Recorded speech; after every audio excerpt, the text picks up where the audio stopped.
Okay, so this is our Jupiter notebook. যেই Jupiter নোটবুকটা নিয়ে আমরা এই পুরো কাজ করব। তোমরা সবাই জানো একটা ফাইল আপলোড, এখান থেকে ফাইলটা আপলোড করতে পারো। আমার কাছে এখানে ফাইলটা আপলোড করা আছে। এখানে আমার কাছে ফাইলটা just like I think the file name was students, আমার যতদূর মনে পড়ে, যে ম্যাটপ্লটলিব বা সিবর্ন নিয়ে যেটা কাজ করেছি সেটার ফাইলের নামটা ছিল হচ্ছে স্টুডেন্টস, ঠিক আছে। তো স্টুডেন্টস, এই যে স্টুডেন্টস ডট এক্সএলএসএক্স, ঠিক আছে, স্টুডেন্টস এর কিন্তু আলটিমেটলি আমার কাছে ফাইলটা কিন্তু রয়েছে। তা আমি আর রি-আপলোড করছি না, আমি জাস্ট একটা নতুন পাইথনের একটা রিসার্চের একটা ইয়ে খুলে নিচ্ছি, মানে একটা আমি নোটবুক ওপেন করে নিচ্ছি, ঠিক আছে। Now what should I do? আমি এবার এখানে গিয়ে সোজা চ্যাট জিপিটি কে আমি জাস্ট এখানে আমার ফাইলটাকে আপলোড করে দেবো। ফাইলটাকে আপলোড করে দিয়ে আমি বলবো যে what kind of analysis you can do and please give me the code, I will write a prompt and this is basically known as prompt engineering. এই কথাটাকে কিন্তু বলা হয় প্রম্পট ইঞ্জিনিয়ারিং, ঠিক আছে। যে আমি কত ভালো প্রম্পট লিখছি, চ্যাট জিপিটি কে আমি কত ভালো প্রম্পট দিচ্ছি এবং প্রম্পট লিখে আমি তার ইয়ে করছি, ঠিক আছে। লেট মি জাস্ট এখান থেকে সবাইকে, তোমরা যারা চ্যাট জিপিটি, আমি বিশ্বাস করি যে এখনকার দিনে সবাই ম্যাক্সিমাম ব্যবহার করেছো, just click on this plus sign and add photos and files. আমার এই ফাইলটা আছে ইকোভিশন একাডেমি বলে ফোল্ডারে, এবং তার নাম হচ্ছে স্টুডেন্টস, যত সম্ভব তার নাম হচ্ছে students. Let me see, yes, students dot XLSX. আমি এটাকে চ্যাট জিপিটিকে আপলোড করে দিলাম, ঠিক আছে। এই স্প্রেডশিটটাকে I completely uploaded the spreadsheet to chat GPT and I will give the prompt. What prompt should I give? আমি লিখবো this is an excel file which contains the data of students and to I want to get some visualization using matplotlib and seaborn। Matplotlib seaborn দুটোই library তোমরা নাম শুনেছো যারা আগের ক্লাসগুলো করনি। Matplotlib and seaborn are the libraries, যেরকম পান্ডা একটা লাইব্রেরি, নামপাই একটা লাইব্রেরি, পান্ডা লাইব্রেরিটাকে আমরা ইয়ে করার জন্য ইউজ করি। ম্যাটপ্লটলিব একটা লাইব্রেরি আর সিবন একটা লাইব্রেরি। ম্যাটপ্লটলিব আর সিবন হচ্ছে ভিজুয়ালাইজেশন, মানে আমরা যদি কোনো গ্রাফ করি, বার চার্ট করি, পাই চার্ট করি, যাই করি, তার ভিজুয়ালাইজেশনস এর জন্য কিন্তু ম্যাটপ্লটলিব আর সিবন কিন্তু কাজে লাগে, ঠিক আছে। আর সেই ভিজুয়ালাইজেশনস গুলোকে যদি ম্যাটপ্লটলিব আর সিবনের মধ্যে, তাহলে তফাৎ কি? যদি আমরা খুব হালকা পাতলা কোনো ভিজুয়ালাইজেশন করি তাহলে ম্যাটপ্লটলিব দিয়ে হয়ে যায়, কিন্তু আমরা যদি একটু অ্যাডভান্স টাইপের ভিজুয়ালাইজেশনের জন্য যাই, যেরকম আমি ধরো বলছি তোমরা একটা বার গ্রাফ করবে, ম্যাটপ্লটলিব দিয়ে হয়ে যাবে। তোমরা একটা ইয়ে করবে, তোমরা কলাম চার্ট করবে, তোমরা ম্যাটপ্লটলিব দিয়ে হয়ে যাবে। কিন্তু এখন যদি আমি বলি তোমরা কোরিলেশন হিটম্যাপ তৈরি করবে, তোমরা হয়তো কোরিলেশন হিটম্যাপ তৈরি করবে, তখন কিন্তু আর তোমার সিবন দিয়ে, ম্যাটপ্লটলিব দিয়ে হবে না, তখন কিন্তু সিবনে চলে আসতে হবে। ম্যাটপ্লটলিব হচ্ছে ফাদার অফ ভিজুয়ালাইজেশন, মানে পাইথনের জগতে ম্যাটপ্লটলিব সবার প্রথমে এসেছিল ভিজুয়ালাইজেশনের লাইব্রেরি হিসাবে। তারপরে যত যুগ যায় তত এই ম্যাটপ্লটলিবকে আস্তে আস্তে আপগ্রেড করার পর এটা সিবন বলে আরেকটা নতুন লাইব্রেরি আনা হয়, যেটা কিনা আরো অ্যাডভান্স টাইপস অফ অ্যানালিসিস করতে পারে, ঠিক আছে। Using matplotlib and seaborn in Python Jupyter notebook, and আমি লিখলাম please suggest me some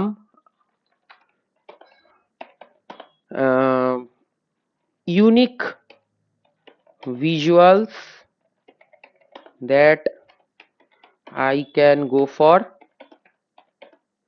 and provide the codes। ব্যাস, আমি প্রম্পটটা জাস্ট দিয়ে দিলাম যে আমাকে এক্সেল শিটে ডেটা অফ দ্য স্টুডেন্টস আছে, আমি কিছু ভিজুয়ালাইজেশন চাই, ম্যাটপ্লটলিব বা সিবন ব্যবহার করে জুপিটার নোটবুকে আমি ব্যবহার করব। আমাকে কিছু ইউনিক ভিজুয়ালস দাও যেগুলোকে আমি ব্যবহার করতে পারি, মানে ইউনিক ভিজুয়ালস মানে একটু অ্যাট্রাকটিভ হবে, আর আমাকে কোডগুলোকেও প্রোভাইড করো, ঠিক আছে। Just let me wait for the response of ChatGPT, what ChatGPT can do. ChatGPT working means ChatGPT is এই স্প্রেডশিটটাকে খুব ভালো করে রিড করছে, এর মধ্যে কি কি ডেটা আছে এবং কিরকম টাইপের ডেটা আছে, স্টুডেন্টসদের কেমন ডেটা সেট আছে কি না আছে, এ ভালো করে রিড করছে। রিড করার পর এখানে পরিষ্কার লিখে দেবে। সো প্রথমে আমাকে যেটা দিয়েছে কোরিলেশন হিট ম্যাপ। ওকে, দেখো তোমরা সবাই কোড নিয়ে ভয় পাচ্ছিলে তো, সব কোড এখানে কিন্তু লিখে দিয়েছে, অল কোড আর গিভেন। তারপরে বলছে এটা রিগ্রেশন প্লট, ঠিক আছে, রিগ্রেশন প্লট। বলছে এটা বাবেল চার্ট, একটা হেক্স বিন প্লট, ঠিক আছে? এই প্রত্যেকটার জন্য কিন্তু একটা joint plot, violin plot, box plot, ঠিক আছে, lollipop chart, ranked bar chart, প্রত্যেকটা করেছে। ঠিক আছে, আমি এতগুলো করব না, অনেক তো আছে, আমি তোমাদেরকে একটা অ্যাসাইনমেন্টে দেবো যে তোমরা ওগুলো করো। তো আমাকে এখানে কিচ্ছু করতে হবে না। এই যে আমরা এতদিন শিখেছি pandas as PD, seaborn as SNS, এগুলোকে ইম্পোর্ট করে করে লিখে লিখে লিখে লিখে করেছি। তো আমাকে তো কিচ্ছু করতে হবে না, আই উইল জাস্ট, এখানে তোমরা যদি কেউ চাও এখানেও কিন্তু রান করতে পারো, because within this chat GPT একটা পাইথনের এনভায়রনমেন্ট আছে যেখানে কিন্তু তুমি রান করলে তোমাকে এখানেও দেখিয়ে দেবে। ঠিক আছে, তোমরা যদি চাও এখানেও রান করতে পারো, বাট আমি এটা করবো না। আমি এখান থেকে জাস্ট কপি করে নেবো, কপি করে আমি এখানে জাস্ট যাবো, আমি এখানে কন্ট্রোল ভি করে আমি পেস্ট করে দিলাম। তাহলে আমার কাছে import pandas as pd, import cbon as sns, matplotlib.pyplot as splt, যে আমি কোড লিখতাম df টাকে আমরা লিখতাম read underscore excel student.xlsx, plt.figure, figure size হচ্ছে কত, মানে তার লেন্থ আর ব্রেডথ টাকে দিয়ে দিলাম। আমরা হিটম্যাপ তৈরি করার জন্য কি করব, আমরা হিটম্যাপ তৈরি করার জন্য আমরা এই মানে ডিএফ কি, ডিএফ টা হচ্ছে আমার ডেটা ফ্রেমটার নাম।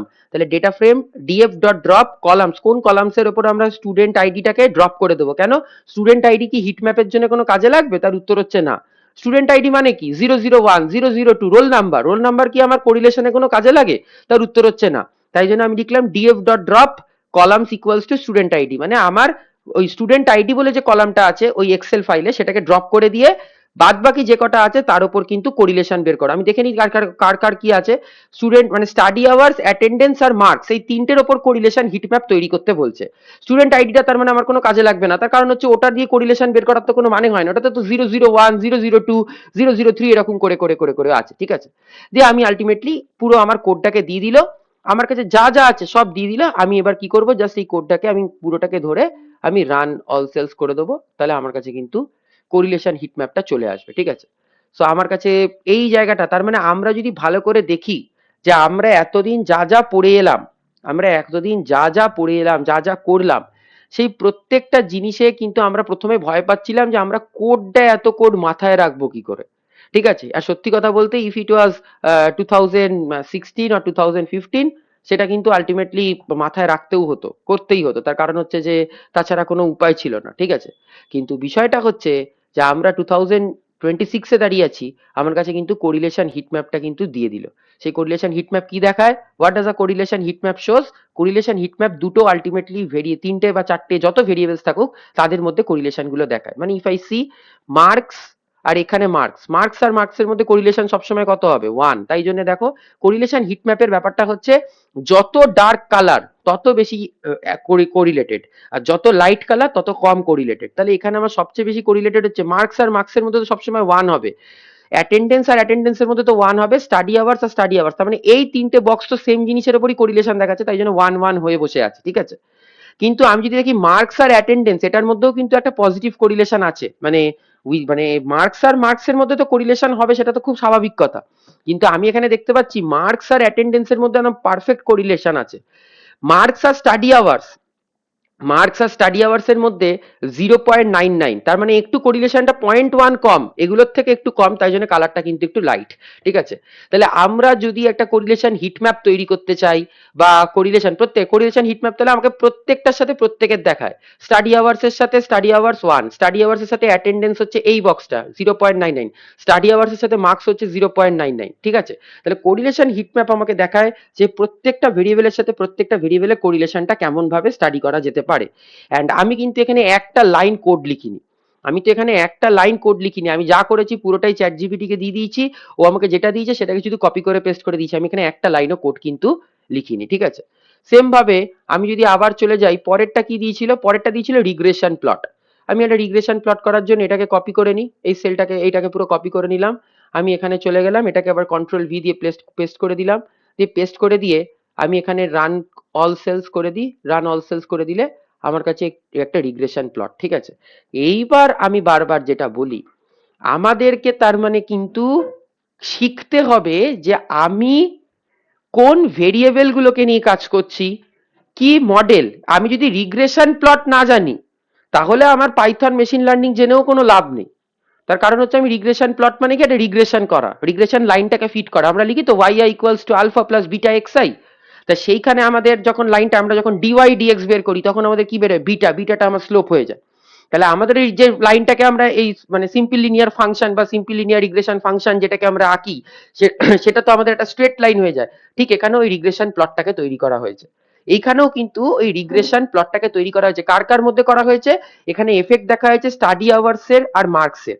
তাহলে এখানে ডিপেন্ডেন্টটাকে ইন্ডিপেন্ডেন্ট ভেরিয়েবলটাকে, এখানে ওয়াই ভেরিয়েবলটাকে, ওয়াই ভেরিয়েবলটা কিন্তু মার্কস, আর আমার ইন্ডিপেন্ডেন্ট ভেরিয়েবলটা হচ্ছে স্টাডি আওয়ার্স। তার মানে আমি দেখতে চাইছি how my marks is being dependent on study hours, আমার মার্কস কেমন ভাবে এফেক্ট হচ্ছে আমার স্টাডি আওয়ার্স দ্বারা, বা অন্য দিক দিয়ে বলতে গেলে আমার স্টাডি আওয়ার্স কিরম ভাবে আমার মার্কসকে ইম্প্যাক্ট ফেলছে। তাহলে আমি এখানে খুব সহজভাবে রিগ্রেশন প্লটটা দেখে কি বুঝতে পারি, যে একটা স্ট্রেট লাইন, মানে আমার যে স্লোপ কোফিসিয়েন্টটা আছে, মানে আমরা তো Y I equals to alpha plus beta X I লিখি, তাহলে এখানে ওয়াইটা কি, এখানে ওয়াইটা হচ্ছে marks equals to alpha plus beta, এক্সআইটা কি, এক্সআইটা হচ্ছে স্টাডি আওয়ার্স। তাহলে আমাকে যদি কেউ জিজ্ঞেস করে কেমন ট্রেন্ড আছে, what is the slope coefficient of beta, এখান থেকে আমরা স্লোপ কোফিসিয়েন্ট অফ বিটা বলতে পারবো তো, যে স্লোপ কোফিসিয়েন্ট অফ বিটাটা কেমন হবে, না নেগেটিভ হবে, না পজিটিভ হবে, না জিরো হবে। তো এখান থেকে আমি স্লোপ কোফিসিয়েন্ট অফ বিটাটা বলতে পারবো দিস উইল বি পজিটিভ। তার কারণ হচ্ছে আমার পুরো একটা আপওয়ার্ড স্লোপিং স্ট্রেট লাইন আছে। তার মানে আমাকে খুব ইজিলি বলতে চাইছে স্টাডি আওয়ার্স যত বাড়বে মার্কসও তোমার তত বাড়বে, যে যত বেশি পড়াশোনা করছে তার মার্কসও কিন্তু বেশি হচ্ছে। ঠিক আছে, তার মানে this is our regression plot. তার মানে আমার ডিপেন্ডেন্ট আর ইন্ডিপেন্ডেন্ট দিয়ে আমরা তাহলে এখান থেকে স্লোপ কোফিসিয়েন্ট অফ বিটা, আমার যে বিটা স্লোপ কোফিসিয়েন্টটা, সেই বিটা স্লোপ কোফিসিয়েন্টটা কিন্তু আমরা পেয়ে গেলাম, সেটা হচ্ছে আমাদের কি, সেটা হচ্ছে আমাদের একদম পজিটিভ। ঠিক আছে, সেটা কিন্তু আমাকে এখানে এই স্লোপ কোফিসিয়েন্ট দিয়ে কিন্তু, মানে আপওয়ার্ড স্লোপিং স্লোপ কোফিসিয়েন্ট দিয়ে কিন্তু আমাকে দেখানো যাচ্ছে। ঠিক আছে, তাহলে একটা আমরা তাহলে কি করলাম, এখানে আমরা একটা কোরিলেশন হিটম্যাপ তৈরি করলাম, একটা রিগ্রেশন প্লট তৈরি করলাম। ঠিক আছে, তাহলে আমাকে কি এইখানে কিছু জানতে হবে, যে আমার এই কোডিংটা যে লেখা আছে সেই কোডিং এর একটা লাইনও কি আমি খুব কঠিন মনে হচ্ছে, বা কোডিংটা করা কি আমার কাছে খুব মানে কঠিন মনে হচ্ছে? তার উত্তর কিন্তু না।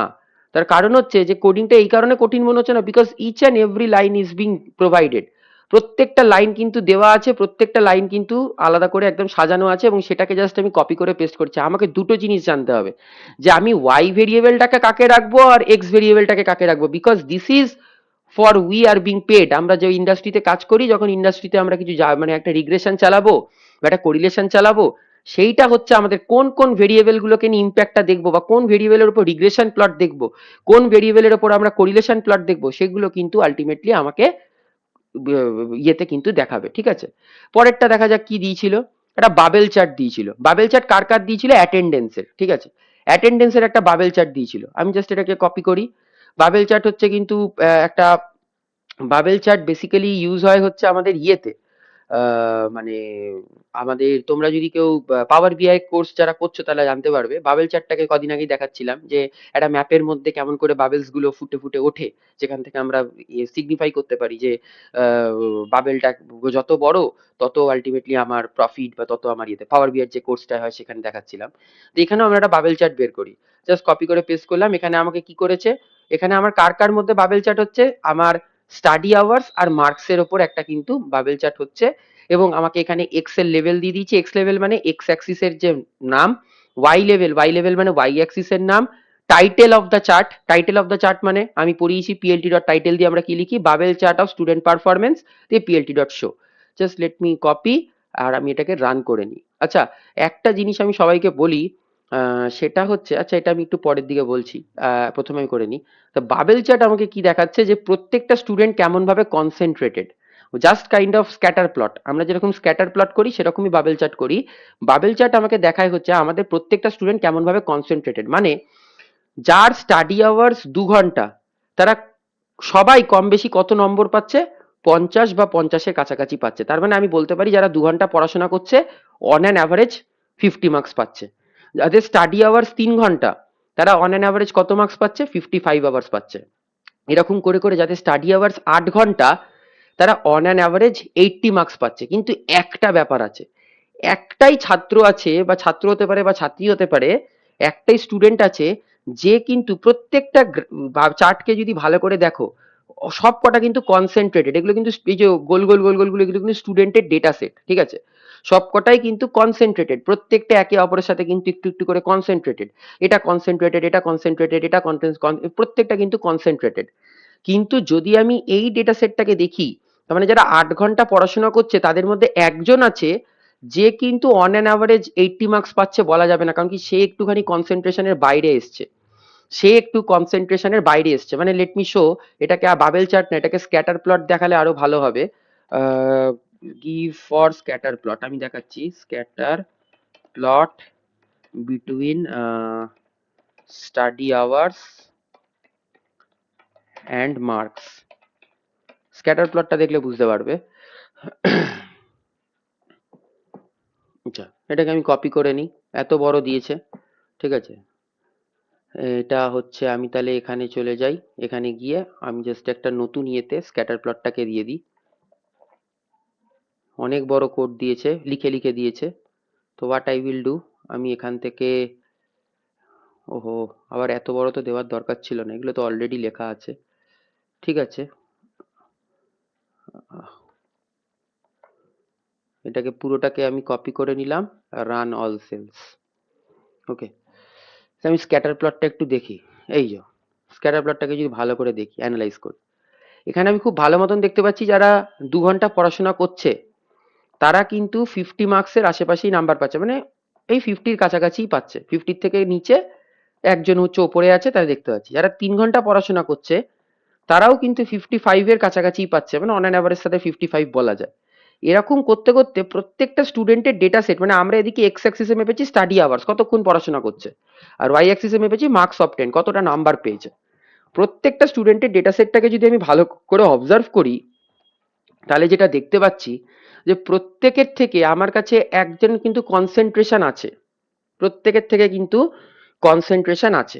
কিন্তু যে 8 ঘন্টা পড়াশোনা করেছে, মানে যার per day study hours 8 hours, যে 8 ঘন্টা পড়াশোনা করেছে, তাকে যদি আমি দেখি সে কিন্তু 80 মার্কসের থেকে অনেক কম পাচ্ছে, 75 থেকে কিন্তু পাচ্ছে। যে 8 ঘন্টা পড়াশোনা করেছে সে কিন্তু 80 নম্বর পাচ্ছে, 80 নম্বরের মধ্যে থেকে একটা ছাত্র বা ছাত্রী আছে, একজন স্টুডেন্ট আছে যে কিন্তু 75-এর থেকে কম পেয়েছে। তার মানে এ কিন্তু ইউনিক, তার মানে এ কিন্তু আমার অনেকটা আউটলায়ারের মতন হয়ে গেল। কেন? তার কারণ হচ্ছে যে আমার ডেটা সেটের মধ্যে ম্যাক্সিমাম স্টুডেন্টই একটা ট্রেন্ড ফলো করছে, যে স্টাডি আওয়ার্স যার 2 ঘন্টা তারা 50-এর কাছাকাছি নাম্বার পাচ্ছে, যার 3 ঘন্টা তারা 55-এর কাছাকাছি পাচ্ছে, যারা 4 ঘন্টা তারা 60-র কাছাকাছি পাচ্ছে, এরকম করে।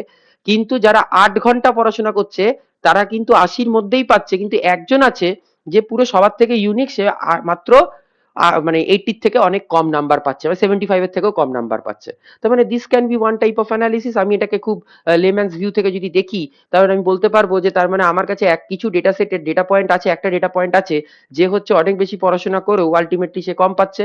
অ্যান্ড আমি যদি একটা suppose I am running a school, I am running a college, আমার কাছে যদি এরকম কিছু বাইফার্কেটেড ডেটা সেট থাকে, সেই ডেটা সেটটাকে আমরা আইডেন্টিফাই করার চেষ্টা করবো এবং আমরা বলতে পারবো যে ছেলে বা মেয়েটা হয়তো অনেক বেশি পড়াশোনা করছে, অনেক বেশি টাইম দিচ্ছে তার স্টাডি আওয়ার্সে, কিন্তু সে এতটা মার্কস অবটেন করতে পারছে না। বা এটা আমার কাছে এমপ্লয়ি ডেটা সেটও হতে পারতো, যে আমার কাছে এমপ্লয়ি আর তাদের প্রোডাক্টিভিটি, মানে আমি এক্স অ্যাক্সিসে এমপ্লয়ি এর ইয়ে মাপতাম, আর আমি ওয়াই অ্যাক্সিসে মার্কস অবটেনের জায়গায় আমি তাদের প্রোডাক্টিভিটি মাপতাম, ঠিক আছে। এইবার ব্যাপারটা হচ্ছে যে আমার কাছে যদি এটা হয়, তাহলে আমি কি করতে পারতাম, তাহলে আমি প্রোডাক্টিভিটি সবকিছু করে আমি কিন্তু তার একটা বলতে পারতাম, তার মানে এ কিন্তু আমার কাছে একটু বাইফার্কেট হয়ে যাচ্ছে, এ কিন্তু আমার কাছে বাইফার্কেট হয়ে যাচ্ছে, ঠিক আছে।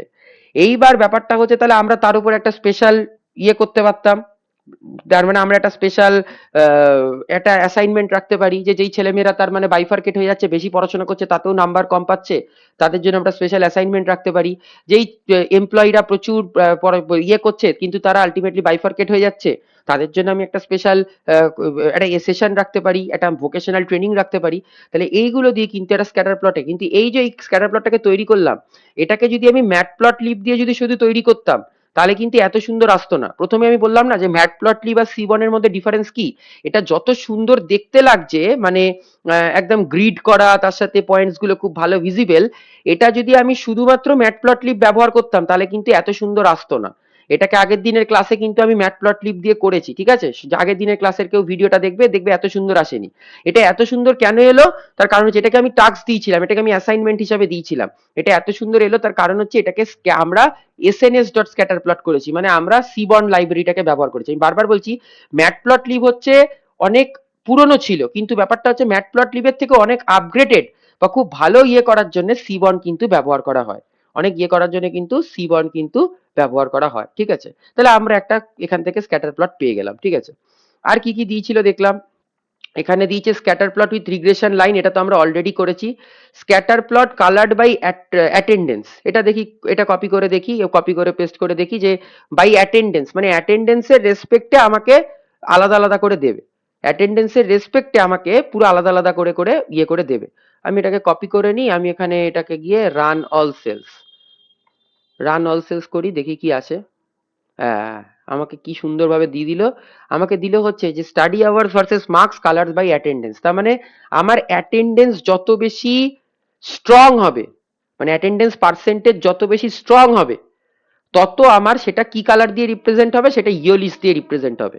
আর যত বেশি কম হবে অ্যাটেন্ডেন্সের বা আমার যে পার্সেন্টেজ যত বেশি কম হবে, মানে সেটা কিন্তু আলটিমেটলি আমার কাছে অনেক এই এই ছোট ছোট ছোট ছোট একটা ভায়োলেট কালার দিয়ে কিন্তু ইয়ে হবে। তার মানে স্টাডি আওয়ার্স আর মার্কসের কিন্তু একটা আমি কিন্তু বের করলাম, কিন্তু কি অ্যাটেন্ডেন্স দিয়ে কালার করলাম। অ্যাটেন্ডেন্স মানে তিনটে ভেরিয়েবলকে, মানে এতক্ষণ ভালো করে ডিফারেন্সটা সবাই বোঝো, এতক্ষণ যে আমরা রিলেশনশিপটা বের করছিলাম কার কার মধ্যে বের করছিলাম, ওয়াই অ্যাক্সিসে মার্কস অবটেন্ড ছিল, এক্স অ্যাক্সিসে স্টাডি আওয়ার্স ছিল, যে স্টাডি আওয়ার্স বাড়লে মার্কসটা কি বাড়ে না কমে।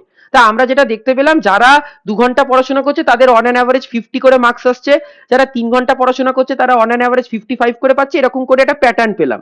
কিন্তু বিষয়টা হচ্ছে, যদি আমরা এখানে দেখতে চাই যে স্টাডি আওয়ার্স, মার্কস এবং তাদের অ্যাটেন্ডেন্সটা কেমন করে ম্যাটার করছে, তাদের অ্যাটেন্ডেন্সটাকেও যদি আমি এর মধ্যে ঢুকিয়ে দিই, তার একটা স্ক্যাটার প্লট তৈরি করতে চাই, তখন আমি কি করব, তখন আমরা এই স্ক্যাটার প্লট বাই অ্যাটেন্ডেন্সটাকে আমরা ব্যবহার করে কিন্তু করলাম। সেখানে কি দেখাচ্ছে, এখানে দেখাচ্ছে যে যারা এই মানে এখানে অ্যাটেন্ডেন্স পার্সেন্টেজটাকে মার্ক করে দিয়েছে, এখানে অ্যাটেন্ডেন্স পার্সেন্টেজটাকে কিন্তু মার্ক করে দিয়েছে যে 68 যাদের, তাদের আলটিমেটলি অনেক স্মল, অন অ্যান অ্যাভারেজ যাদের 72 অ্যাটেন্ডেন্স পার্সেন্টেজ তাদের এরকম, যাদের খুব বেশি অ্যাটেন্ডেন্স মানে অন অ্যান অ্যাভারেজ 84% অ্যাটেন্ডেন্স তাদের কিন্তু একদম ইয়েলিশ করা।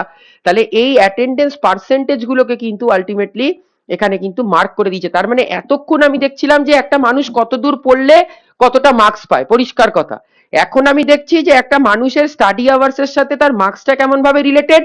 নট অনলি দ্যাট, আমি তার সাথেও কি দেখছি, আমি দেখছি যে একটা মানুষের মার্কসের সাথে স্টাডি আওয়ার্স কেমন ভাবে রিলেটেড, তার সাথে আমি দেখছি তাদের অ্যাটেন্ডেন্সটাকেও আমি কিরম ভাবে এর ভেতরে মার্ক আপ করতে পারি, এর ভেতরে আমি কি করে অ্যাটেন্ডেন্সটাকেও ঢুকিয়ে সেটাকে চেক করতে পারি যে যারা হাই স্টাডি আওয়ার্স তাদের অ্যাটেন্ডেন্স কি বেশি, না যারা লো স্টাডি আওয়ার্স তাদের অ্যাটেন্ডেন্স বেশি। তাহলে আমি কিন্তু এখান থেকে একটা পজিটিভ দিক দেখতে পাচ্ছি যে যাদের স্টাডি আওয়ার্স খুব বেশি তাদের অ্যাটেন্ডেন্সও কিন্তু বেশি, যাদের স্টাডি আওয়ার্স বেশি তাদের অ্যাটেন্ডেন্সও কিন্তু বেশি, আর যাদের স্টাডি আওয়ার্স কম তাদের কিন্তু অ্যাটেন্ডেন্সও কম। কেন? কারণ কি অ্যাটেন্ডেন্সের কালার করে বলে দিয়েছে যে কার কত পার্সেন্ট অ্যাটেন্ডেন্স। এই গ্রুপের কিন্তু অ্যাটেন্ডেন্স পার্সেন্টেজ হচ্ছে 68%, এই 72 তার মানে হচ্ছে এই গ্রুপটা, এই গ্রুপটার অ্যাটেন্ডেন্স পার্সেন্টেজ কিন্তু বলে দিয়েছে, এই গ্রুপটার অ্যাটেন্ডেন্স পার্সেন্টেজ বলে দিয়েছে, প্রত্যেকটা গ্রুপের কিন্তু অ্যাটেন্ডেন্স পার্সেন্টেজ বলে দিয়েছে। তার মানে আমি দেখতে পাচ্ছি সবচেয়ে ইয়েলিশ কালার হচ্ছে কিন্তু 84% অ্যাটেন্ডেন্স, মানে তার মানে যাদের অ্যাটেন্ডেন্স পার্সেন্টও বেশি তাদের স্টাডি আওয়ার্সও বেশি আর তাদের মার্কস অবটেন্ডও বেশি। মানে মানে খুব ভেরি যেটা খুব কমন যেটা ব্যাপার, যে খুব বেশি কলেজ বা স্কুল যাচ্ছে এবং তার সাথে তারা স্টাডিও বেশি করছে, তাদের মার্কসের কিন্তু পরিমাণ অনেক ভালো। তার মানে দুটো ডায়াগ্রামের মধ্যে ডিফারেন্স কিন্তু এটাই। তার মানে আমার কাছে আগের ডায়াগ্রামে শুধু মার্কস অবটেন্ড আর স্টাডি আওয়ার্সটাকে মেপেছিলাম, এই ডায়াগ্রামে কি করলাম, মার্কস অবটেন্ড আর স্টাডি আওয়ার্সটাকেই প্লট করলাম, কিন্তু তার ভেতরেও আমি আবার অ্যাটেন্ডেন্সটাকেও ঢুকিয়ে দিলাম চেক করার জন্য যে অ্যাটেন্ডেন্স পার্সেন্টেজটা কাদের বেশি, যারা কি কম স্টাডি আওয়ার্স নাকি যারা আলটিমেটলি খুব হাই স্টাডি আওয়ার্স। ঠিক আছে, এটাকে চেক করার জন্য আমি করলাম। ঠিক আছে, আর কিছু দেয়নি। আচ্ছা, আর কয়েকটা প্লট করা যাক। এখানে একটা modern visualisation, cumulative distribution of marks, ঠিক আছে, এগুলো আমি তোমাদেরকে কয়েকটা ইয়েতেও দেবো, মানে ইয়ে দেবো প্রেজেন্টেশনের জন্য। আমাকে বলছে পারফরমেন্স কোয়াড্রেন্ট তৈরি করতে। ঠিক আছে, প্রেজেন্টেশনের জন্য আমাকে বলছে যে পারফরমেন্স কোয়াড্রেন্ট কিন্তু তৈরি করতে। পারফরমেন্স কোয়াড্রেন্টটা কেমন জিনিস একবার দেখে নি। মানে আমার স্টুডেন্ট গুলো কোয়াড্রেন্টে ভাগ করা থাকবে, আমরা বলি না যে first quadrant, second quadrant, just like using quartiles, আমরা কোয়ার্টাইলস ব্যবহার করি, first quartile, second quartile, third quartile, fourth quartile. এখানে স্টুডেন্ট গুলোকে কোয়াড্রেন্টে ভাগ করা থাকবে কি দিয়ে, যে তাদের স্টাডি আওয়ার্স, তাদের অ্যাভারেজ, এই যে মিন স্টাডি আওয়ার্স এবং তাদের মিন মার্কস, মানে তাদের মিন মানে তাদের অ্যাভারেজ কতটা মার্কস পেয়েছে, তাদের অ্যাভারেজ কতটা স্টাডি আওয়ার, সেটা দিয়ে স্টুডেন্টরা কোয়াড্রেন্টে ভাগ থাকবে। জাস্ট এটাকে কপি করে নিই, কপি করে এখানে এটাকে দিয়ে দিই, এখানে এটা দিয়ে এটাকে পেস্ট করে দিই, পেস্ট করে জাস্ট এটাকে রান অল সেলস করি। তাহলে এটা আগে প্রবলেমটা কি, প্রবলেমটা দেখে নিলাম। যে আমাদের স্টুডেন্টের স্টাডি আওয়ার্স মানে on an average study hours আর on an average mean marks তাদেরকে বিভিন্ন কোয়াড্রেন্টে কিন্তু 4টে কোয়াড্রেন্টে কিন্তু ভাগ করা থাকবে। ঠিক আছে, মানে হতে পারে ধরো যাদের মিন স্টাডি আওয়ার্স, এইমাত্র তো আমরা স্ক্যাটার প্লট দিয়ে অ্যানালাইজ করার চেষ্টা করছিলাম, এইমাত্র অ্যানালাইজ করছিলাম তো যে যাদের on an average study hours 2 ঘন্টা যাদের, তাদের অন অ্যান অ্যাভারেজ 50% নাম্বার, যাদের 3 ঘন্টা তাদের 55% মার্কস, যাদের 4 ঘন্টা তাদের 60% মার্কস, এরকম করে তো আমরা অ্যানালাইজ করছিলাম। এটাকেই এ খুব ইজিলি করে দেবে যে তাদেরকে কোয়াড্রেন্টে আলাদা আলাদা করে ভাগ করে দেবে। ঠিক আছে, তাদেরকে আলাদা আলাদা করে কোয়াড্রেন্টে ভাগ করে দেবে। এই যে এখানে কিন্তু করে দিয়েছে, এখানে 1 2 3 4 যেরকম আমরা এক্স অ্যাক্সিস ওয়াই অ্যাক্সিস কেটে 4টে কোয়াড্রেন্টে ভাগ করি, এখানেও ঠিক সেম করলো। এখানে আলটিমেটলি কি করলো, দুটো ভাগ করে দিল। একটা হচ্ছে এদিকে হাই স্টাডি হাই মার্কস আর এদিকে হচ্ছে লো স্টাডি লো মার্কস করে একটা করে দিল। তার মানে এইটা হচ্ছে মিডিল লাইন। দিয়ে 5 ঘন্টাটাকে ও একটা বটম লাইন ধরে দিল, সরি মিডিল লাইন ধরে নিল, যেখান থেকে বললো আর মার্কসের 50 আর এখানে হচ্ছে 80, 50 আর 80 কে তোমরা ইয়ে করো, মানে 50 প্লাস 80 হয় হচ্ছে 130, 130 ডিভাইডেড বাই 2 করো, মানে মার্কসটাকে যদি আমরা অ্যাভারেজ করি তাহলে কত হয় 65। তাহলে 65 এর মাঝখান থেকেও কিন্তু একটা লাইন টেনে দিল। আর অ্যাটেন্ডেন্সটাকেও মানে স্টাডি আওয়ার্সটাকেও এদিকে হচ্ছে 2 প্লাস 8 কত হয়, 2 প্লাস 8 এ হয় 10, 10 কে যদি আমরা অ্যাভারেজ বের করি 10 ডিভাইডেড বাই 2 কত হয় 5, তাহলে ও 5 দিয়ে, তার মানে অ্যাভারেজ যে স্টাডি আওয়ার্স আর অ্যাভারেজ যে মার্কস সেটার মাঝখান থেকে ও দুটো লাইন কেটে দিল। দুটো লাইন কেটে দিয়ে ও জাস্ট দুটোকে ভাগ করে দিল। রাইট হ্যান্ড সাইডটাকে বললো high study high marks, right left hand সাইডটাকে বললো হচ্ছে লো স্টাডি লো মার্কস। তার মানে এরকম করে ও কিন্তু বাই স্টুডেন্ট ও কিন্তু কোয়াড্রেন্টে ভাগ করে দিল। তখন আমি খুব ইজিলি এখান থেকে অ্যানালাইজ করতে পারি যে যাদের এটা তো উল্টো ফিগারও আসতে পারতো, মানে যারা খুব হাই স্টাডি করেছে তাদের হয়তো মার্কসটা হয়তো নিচে থাকতে পারতো, আর যারা হয়তো খুব কম স্টাডি করেছে তাদের মার্কসটা হয়তো অনেক উপরে থাকতে পারতো, হতেই পারতো। আমার ডেটা যেরকম আসবে সেরকম অনুযায়ী, মানে এটা যদি আমার কাছে এমপ্লয়ি আর প্রোডাক্টিভিটির ডেটা হতো, তা আমি দেখতে পাচ্ছি যারা হয়তো কম সময় কাজে দিচ্ছে তারা খুব বেশি প্রোডাক্টিভ, মানে যারা হয়তো অফিসে কম কম সময় কাজ দিচ্ছে, কম সময় কাজ করছে, তারা হয়তো খুব বেশি ওয়ার্কআউট করছে, মানে অনেক বেশি প্রোডাক্টিভ কাজ করছে। আর যারা হয়তো অনেক বেশি সময় ধরে কাজ করছে তাদের হয়তো প্রোডাক্টিভিটি অনেক কম। তার একটা বড় কারণ হতে পারে যারা কম সময় কাজ করছে তারা হয়তো ভালো খুব এআই নলেজ আছে, আর্টিফিশিয়াল ইন্টেলিজেন্সের নলেজ আছে, বা তাদের হয়তো বিভিন্ন প্রকারের অন্য কিছু নলেজ আছে, এবং সেই নলেজগুলোকে তারা কাজে লাগিয়ে তারা সেটাকে ব্যবহার করে তারা হয়তো খুব তাড়াতাড়ি প্রোডাক্টিভ কাজ করে ফেলছে। আর যারা হয়তো খুব বেশি সময় ধরে কাজ করছে তাদের কাছে ওরকম এআই এর নলেজ নেই বা কোনো প্রপার একদম সেশন বা ট্রেনিং নেই, তাই জন্য তারা কি করছে ম্যানুয়ালি সেগুলোকে করতে চাইছে এবং তার কারণে ওদের কাছে অনেক বেশি টাইম লাগছে। তো এইটা একটা হতে পারে। তাহলে এইখান থেকে কিন্তু আমরা বাই কোয়াড্রেন্ট যদি আমরা করতে পারি তাহলে কিন্তু এরকম অ্যানালিসিস আমরা পেতে পারি। তো আমাকে এখানে কি করলো, 4টে কোয়াড্রেন্টে ভাগ করে আমাকে এখানে 4টে কোয়াড্রেন্টে হাই মার্কস লো মার্কস এরকম করে করে দেখিয়ে দিল। ঠিক আছে, তো this is we can do performance quadrant. আমি এটাই বলছিলাম। Rank bar chart, rank bar chart কি করবে, যে আমার কাছে টপ 15 স্টুডেন্টস কে দেখাবে, প্রথম 10-15 জন স্টুডেন্টকে কিন্তু আমাকে দেখাবে। আমি কপি করে নিলাম, কপি করে দেখা যাক কেমন দেখায়। Rank bar chart, rank bar chart আমাদেরকে কি দেখাবে, আমাদেরকে টপ, আমরা দেখো কমেন্ট মানে কোডটাকে ভালো করে সবাই বোঝার চেষ্টা করে, এমন কিছু কিন্তু মানে হাতি ঘোড়া নয়।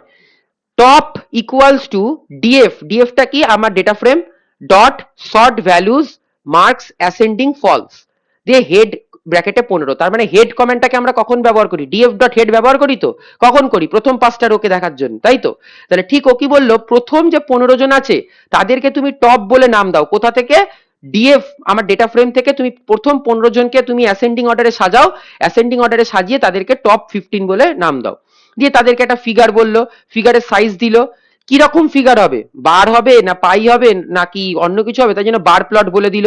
বার প্লট বলে বললো স্টুডেন্ট আইডি আমরা ওয়াই অ্যাক্সিসে মাপবো স্টুডেন্ট আইডি আর এক্স অ্যাক্সিসে মাপবো মার্কস, আর আমাদেরকে বলে দিল হচ্ছে টাইটেল, টাইটেলটা কি হবে টপ 15 স্টুডেন্টস। ঠিক আছে, দিয়ে আমি এটাকে ইয়ে করলাম, এটাকে করে আমি এখানে রান করলাম, রান করে রান অল সেলস করে দেখা যাও। So I get this. তখন আমাকে প্রথম 15টা স্টুডেন্টের কিন্তু ইয়েটা দিয়ে দিল, যে প্রথম 15টা স্টুডেন্ট মানে যারা সবচেয়ে ফার্স্ট মানে সবচেয়ে বেশি নম্বর পেয়েছে, তাহলে সবার ফার্স্ট কে, যার কোড ছিল স্টুডেন্ট আইডি ছিল হচ্ছে S070, যার স্টুডেন্ট আইডি 70 মানে যার রোল নাম্বার 70 সে হচ্ছে ফার্স্ট হয়েছে একদম হাইয়েস্ট, যার রোল নাম্বার 35 সে সেকেন্ড হয়েছে, যার রোল নাম্বার 49 সে থার্ড হয়েছে। তাহলে এরকম করে কিন্তু আমাকে একটা ভিজুয়ালাইজেশন দিয়ে দিল যে টপ 15 স্টুডেন্টস, যারা প্রথম 15 জন স্টুডেন্ট ছিল তাদের একটা ভিজুয়ালাইজেশন ক্রিয়েট করে দিল। সেই 15 জনের স্টুডেন্টস এর কিন্তু ভিজুয়ালাইজেশনটাকে মার্কস কে দেখিয়ে তারা কিন্তু আলটিমেটলি স্টুডেন্ট আইডি কিন্তু দেখিয়ে দিল। ঠিক আছে, তা স্টুডেন্ট আইডিটাকে মেপে নিলাম, মার্কসটাকে মেপে নিলাম, দিয়ে আমি দেখতে পাচ্ছি তারা প্রথম 15 জন যারা আলটিমেটলি টপ করেছে। ঠিক আছে, তাহলে এটা আমি একটা ভিজুয়ালাইজেশনে রাখতে পারি। ঠিক আছে, আমি যখন অফিসে রিপোর্ট তৈরি করছি, আমাকে যদি কেউ একটা রিপোর্ট তৈরি করে আমার আমার কোম্পানি হয়তো কতটা সেলস করেছে, তা আমি কি করতে পারি, টপ 15 সেলস, আমি টপ 15টা সেল, আমি এদিকে স্টুডেন্ট আইডির জায়গায় আইটেমস দিয়ে দিলাম, কোন আইটেমটা আমার সবচেয়ে বেশি, তাই এখানে S070 জায়গায় লেখা থাকবে হয়তো টেবিল, S035 এর জায়গায় লেখা থাকবে ল্যাপটপ। এরকম করে করে হয়তো আমার কাছে কোম্পানিতে যা যা বিক্রি করি তার একটা লিস্ট চলে এলো, যে প্রথম 15টা যেটা থেকে আমার সবচেয়ে বেশি সেলস এসছে, সবচেয়ে বেশি রেভিনিউ এসছে, সেটাকে আমি মাপবো হচ্ছে এক্স অ্যাক্সিস বরাবর, দিয়ে আমার কাছে এরকম করে একটা কিন্তু চলে এলো। ঠিক আছে, তাহলে দিস ক্যান বি ডান। এখানে বলছে ললিপপ চার্ট। ঠিক আছে, ভেরি ইউনিক। ললিপপ চার্টটাকে করে দেখাই।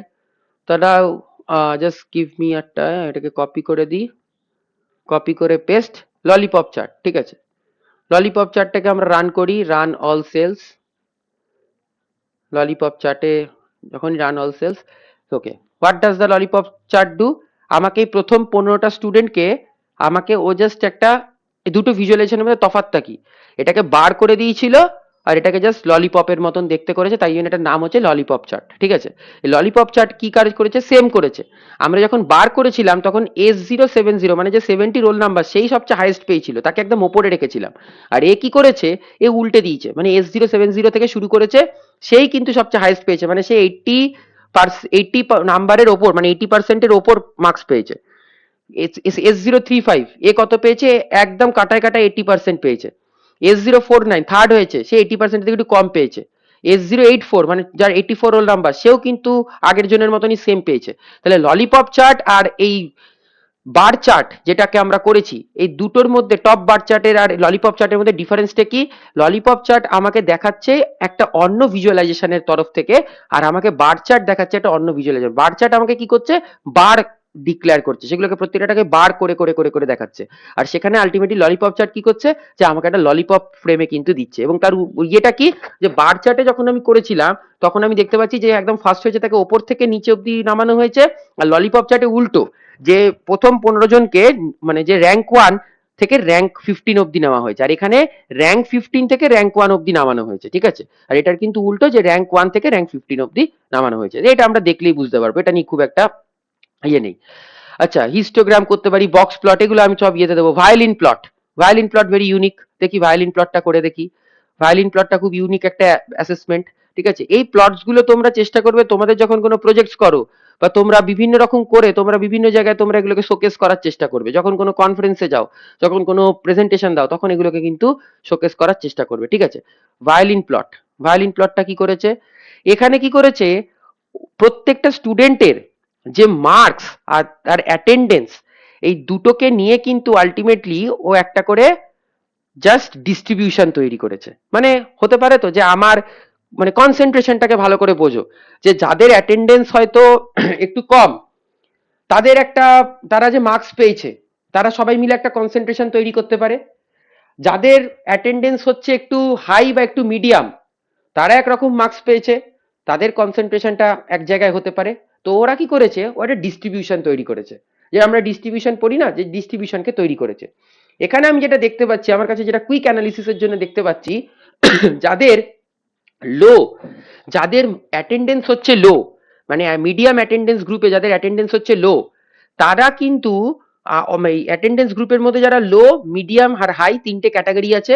তাহলে আমি কি করেছি, অ্যাটেন্ডেন্স গ্রুপ আর মার্কস এই দুটোকে নিয়ে আমরা একটা করে ডিস্ট্রিবিউশন তৈরি করেছি। যাদের অ্যাটেন্ডেন্স গ্রুপের যাদের খুব লো, তারা কিন্তু কম বেশি এই 60 থেকে 50-র মধ্যেই লাইক করছে। অ্যাটেন্ডেন্স গ্রুপ যাদের খুব লো, তারা কম বেশি এই 60 থেকে 50-র মধ্যেই লাইক করছে, তার মানে কেউ 60%-এর ওপরে পায়নি। আর যাদের অ্যাটেন্ডেন্স গ্রুপ মিডিয়াম, মানে অন অ্যান অ্যাভারেজ যাদের অ্যাটেন্ডেন্স গ্রুপ মিডিয়াম, তারা কিন্তু 60 থেকে শুরু করে 80 অব্দি লাইক করছে, তার মানে হাই ভোলাটিলিটি। মানে ভালো করে বোঝো, তাহলে এটা আমি কেন চেক করতে পারবো, আমি তো এতক্ষণ ধরে অনেক কিছু চেক করলাম, তাহলে এটাকে ভায়োলিন চার্ট আমাকে আলাদা কি দেখাবে, জাস্ট দ্য ভোলাটিলিটি। ভালো করে ভোলাটিলিটির কনসেপ্টটা বোঝো, যে ভোলাটিলিটিটা হচ্ছে যাদের লো অ্যাটেন্ডেন্স, তারা কিন্তু কম বেশি একই জায়গায় কনসেন্ট্রেটেড হয়ে পড়ে আছে, তার কিন্তু শেপটা দেখে আমি বুঝতে পারছি তাদের কনসেন্ট্রেশনটা ম্যাক্সিমাম, তাই জন্য দেখো এটা চওড়া বেশি। আর যাদের মিডিয়াম অ্যাটেন্ডেন্স গ্রুপ, মানে যারা on an average medium attendance ইয়ে করেছে, অ্যাটেন্ডেন্স পেয়েছে, তাদের মার্কসটা কিন্তু হাইলি ভোলাটাইল। কেন? তাদের যে ভায়োলিনটা, সেই ভায়োলিনটা কিন্তু মারাত্মক পরিমাণে খুব ন্যারো, আর ন্যারো হওয়ার কারণে এটা অনেকটা বেশি টল, এই আগেরটার থেকে অনেকটা বেশি টল। তাহলে এটা টল মানে কি, এইখান থেকে শুরু হয়ে একদম মানে এটা এই এই লাইনটাকে যদি আমি মেজার করি কত হবে, 60 50 একটু ওপর, 55, 55 থেকে শুরু করে 80 অ্যাভাব, 55 থেকে শুরু করে 80 অ্যাভাব অব্দি তাদের কিন্তু মার্কসটা ডিস্ট্রিবিউটেড আছে। তাহলে ভায়োলিন চার্ট আমাকে কি দেখায়, একটা মার্কসের ডিস্ট্রিবিউশন দেখলাম বাই দ্য অ্যাটেন্ডেন্স গ্রুপ। যে আমার কাছে যে অ্যাটেন্ডেন্সের গ্রুপগুলো আছে তাকে প্রথমে তিনটে ভাগে ভাগ করা হলো, লো, মিডিয়াম, হাই। তিনটে ভাগে ভাগ করার পর কি করা হলো, লোটাতে দেখানো হলো, আমরা সবসময় ভায়োলিন চার্টকে তাহলে আমরা কিভাবে এক্সপ্লেন করতে পারি, যদি খুব চওড়া ভায়োলিন চার্ট হয়, মানে খুব আলটিমেটলি খুব চওড়া হয়, তাহলে আমরা কি এক্সপ্লেন করতে পারি, তার মধ্যে ভোলাটিলিটি বেশি না কম। আর যদি খুব ন্যারো হয় তার মধ্যে ভোলাটিলিটি বেশি না কম।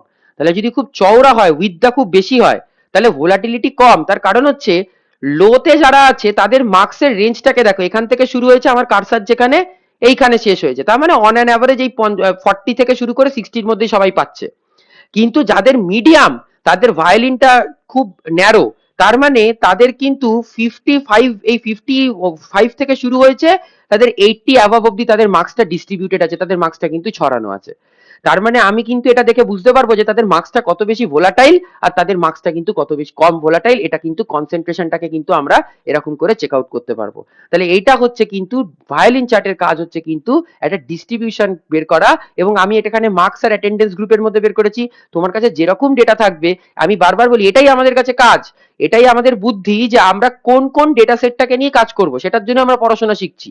আমি এই কমেন্টটা, এই কোডটা লেখার জন্য কিন্তু শিখছি না, তার কারণে আমি তোমাদেরকে দেখিয়ে দিলাম এই কোড, এরকম 10টা প্রচুর কোড আছে, কয়েকশো কোড আছে, যে কোড তুমি যাই কোড চাইবে তোমাকে দিয়ে দেবে। তোমরা প্রথম থেকে ভয় পাচ্ছিলে তো যে আমরা কোডটাকে কিরম ভাবে লিখবো, এত বড় বড় কোড আমি কোত্থেকে মাথায় রাখবো, কোথা থেকে বুঝবো, কত কি করব।